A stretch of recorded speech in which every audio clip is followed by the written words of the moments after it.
আসসালামু আলাইকুম প্রিয় দর্শক, আমি মোহাম্মদ ইসমাইল উর্ফে গেদু। এই মুহূর্তে আমি ছাউনি প্রোডাকশন স্টুডিওতে রয়েছি। আপনাদের সাথে নাট্যকার এবং পরিচালক আতিকুল ইসলাম খানকে পরিচয় করে দিচ্ছি। ওনার আরেকটা পরিচয় আছে।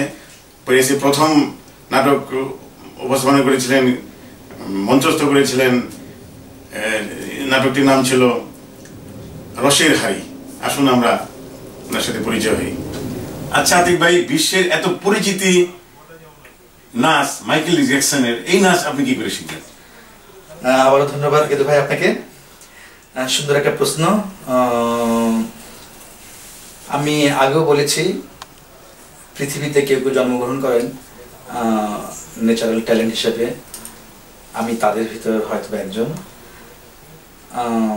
আমি কোনো একাডেমি শিক্ষা নিই না অভিনয় না নাচের।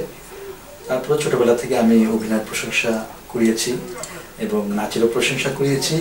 তো সেই সূত্র ধরে আমি চলে গিয়েছিলাম। যখন আমি কলেজে লেখাপড়া করতাম, আমার মনে পড়ে 1999 সালের দিকে আমি বোম্বে গিয়েছিলাম এবং বোম্বের সবচেয়ে বড় ডান্স স্কুলে সত্যম ডান্সিং হল বলে, বোম্বে সত্যম ডান্সিং হলে নায়ক এবং নায়িকারা নাচ শিখেন। আমি সেখানে মূলত শখের বিষয়ে নাচ শিখতে গিয়েছিলাম।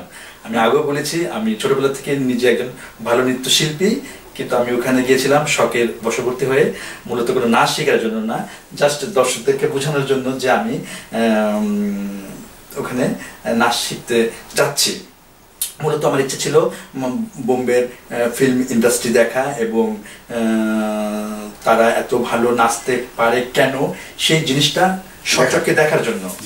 তো বাই সেখানে যখন গেলামই, যখন আমি দেখলাম যে সত্যম ডান্সিং হল, সেখানে সলমান খান, আমির খান, জুহি চাওলা, রবিনা ট্যান্ডন, গোবিন্দ সবাই নাচ শিখতেছে, হ্যাঁ, তখন আমি সেই স্কুলে ভর্তি হলাম। Thank you very much, it was great, বর্তমান দর্শক অনেকে সলমান খান এবং আমির খানকে দূর থেকে দেখে যতটুকু উল্লাস করে, আমি তাদের খুব সংস্পর্শে গিয়েছি। এবং শুধু সংস্পর্শে নয়, একই স্কুলের ছাত্র ছিলাম, সত্যম ডান্সিং হল। যারা নৃত্যের সাথে জড়িত তারা অবশ্যই সত্যম ডান্সিং হলের নাম শুনে থাকবেন। এবং সত্যম ডান্সিং হল মূলত বোম্বের প্রথম শ্রেণীর আর্টিস্টদের জন্যই স্কুল বা একাডেমি বলতে পারেন, যেখানে নৃত্য শেখানো হয় বা নায়ক এবং নায়িকারা বড় বড় স্টার নৃত্য শেখেন। তো আমি সেখানে ভর্তি হয়েছিলাম এবং আমি ওখানে কন্টিনিউ 5 মাস ক্লাস করেছি এবং সলমান খান, আমির খান, রবিনা ট্যান্ডন, গোবিন্দ, জুহি চাওলা, তাদের সাথে আমি একই স্কুলে নৃত্য পরিবেশন করতাম। আপনি বাঙালি হিসেবে ওনারা তেমন মূল্যায়ন করছে? আসলে কথাটা আপনার খুবই সুন্দর একটা প্রশ্ন। তারা জানতো আমি বাঙালি, কিন্তু বাংলাদেশি বাঙালি এটা তারা জানতো না। হ্যাঁ, আমি সেখানে একজন ক্যালকাটার বাঙালি হিসেবে পরিচয় দিয়েছি। তো কারণ ওখানে ম্যাক্সিমাম ছেলেরা ছিল বোম্বে, তারা বাঙালিদের তেমন পছন্দ করতো না, বা যে কারণে আমি নিজেকে ওখানে একজন ক্যালকাটার বাঙালি হিসেবে পরিচয় দিয়েছি, জাস্ট ওখানে ভর্তি হওয়ার স্বার্থে। আতিক ভাই, আপনার কাছে শেষ একটা প্রশ্ন, সেটা হলো আপনার নাটকের শুটিং এবং এডিটিং এটা কিভাবে সম্পন্ন করলেন? গেদু ভাই, প্রশ্নটা খুবই সুন্দর, উত্তরটা একটু জটিল হবে। কারণ আমরা যারা বিদেশে থাকি, প্রবাসী যারা আমরা জীবনযাপন করি, বিশেষ করে আমরা প্যারিসে যারা আছি, আমাদের এখানকার বাংলাদেশি কমিউনিটি কিন্তু খুব ক্ষুদ্র এবং ছোট।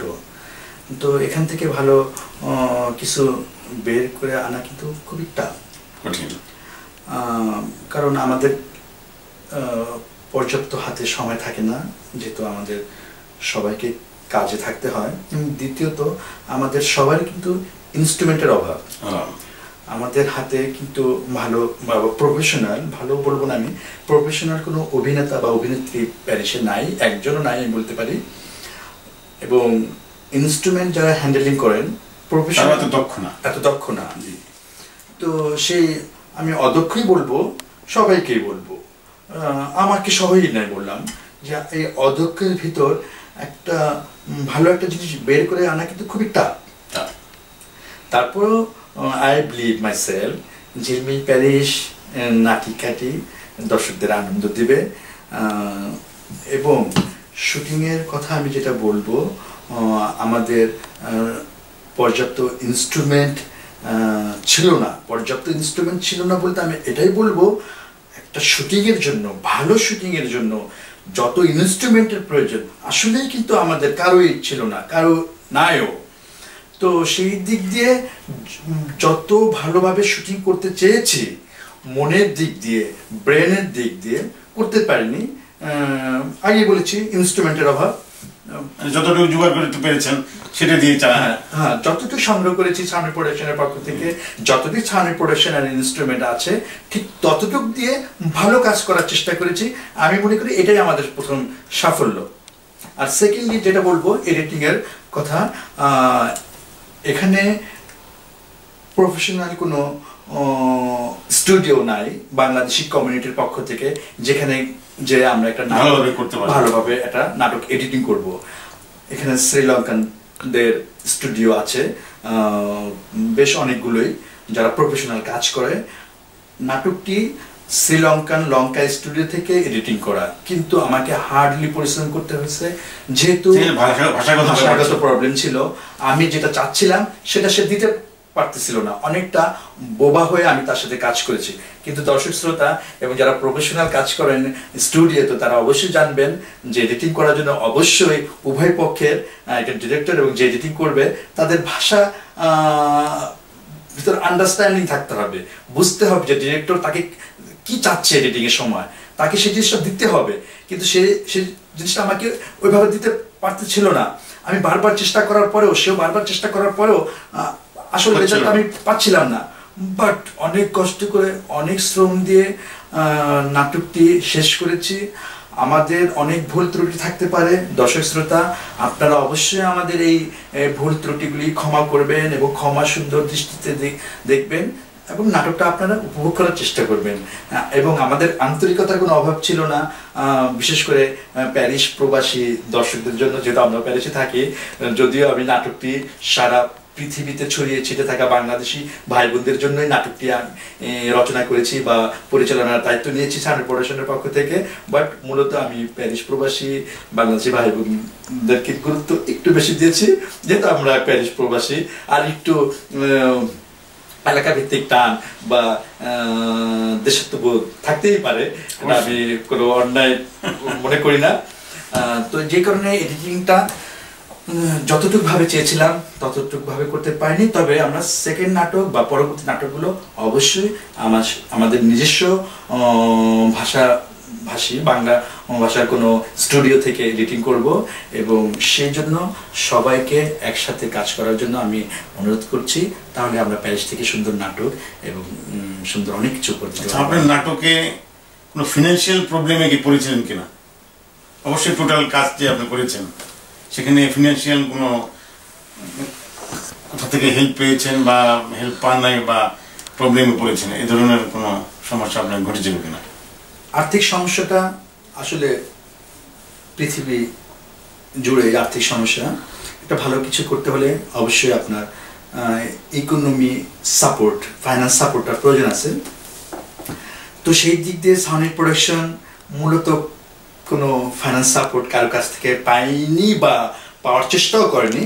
ছাউনি প্রোডাকশন নিজের পায়ে এর উপর ভর করে এই পর্যন্ত এসেছে।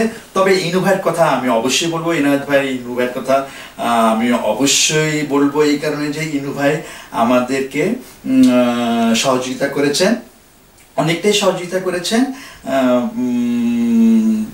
যে কারণে ইনু ভাইকে স্পেশালি থ্যাঙ্কস। আর অন্য কারো কাছে আমরা কোনো সহযোগিতা চাইনি এবং ছাউনি প্রোডাকশনের পক্ষ থেকে নাট্যকর্মী এবং অন্যান্য যারা নাটকের সাথে কাজ করেছে সম্মিলিতভাবে এবং আমি যতটুকু পেরেছি সম্মিলিতভাবে নাটকটা আমরা সম্পূর্ণ করেছি এবং এটা বলতে পারেন প্রেজেন্স ছাউনি প্রোডাকশন। আপনাকে ধন্যবাদ এবং ইনু সাহেবকে একটা ধন্যবাদ দেবো আমি, যেহেতু ওনার একজন ব্যবসায়ী মনের মানুষ, সেখানে শিল্পীদেরকে ওনায় অনেক প্রাধান্য দিয়ে থাকেন। প্যারিসে যত ভালো ভালো অনুষ্ঠান হয় ওনায় অনেক সাহায্য করে থাকেন। এই জন্য ওনার আমার তরফ থেকে এবং আমাদের সাউনি প্রোডাকশন তরফ থেকে ওনাকে অনেক অনেক ধন্যবাদ। হ্যাঁ, আসলে গেদু ভাইকে ধন্যবাদ।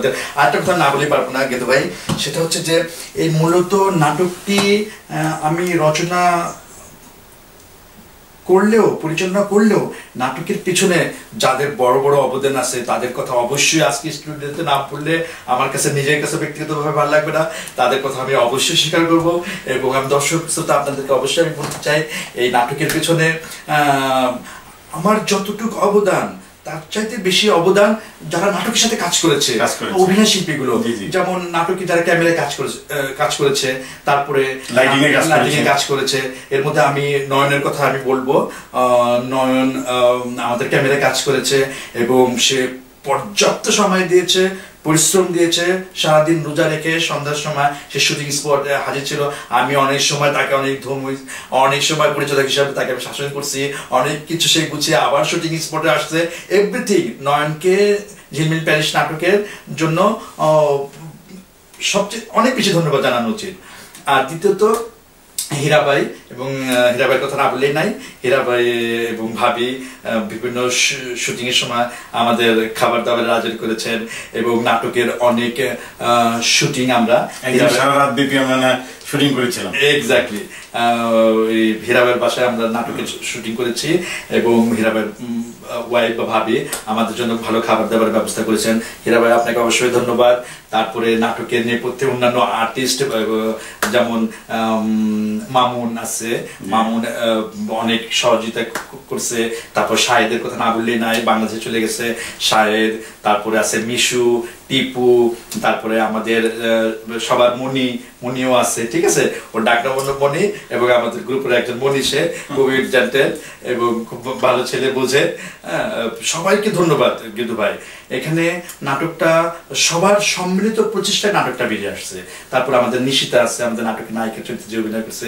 তারপর নিশিতার হাজবেন্ড আছে, নিশিতা তাদের বাসায় তাদের আপ্যায়নের ব্যবস্থা করেছে। এভরিথিং ছিল একটা টিম ওয়ার্ক। এই টিম ওয়ার্কের জন্য আমরা নাটকটা বের করতে পারছি। তো টিম ওয়ার্কের পিছনে সুতরাং সমস্ত সব কর্মীদেরকেই আমি স্পেশাল থ্যাঙ্কস জানাচ্ছি এবং thanks to everybody who help for our drama.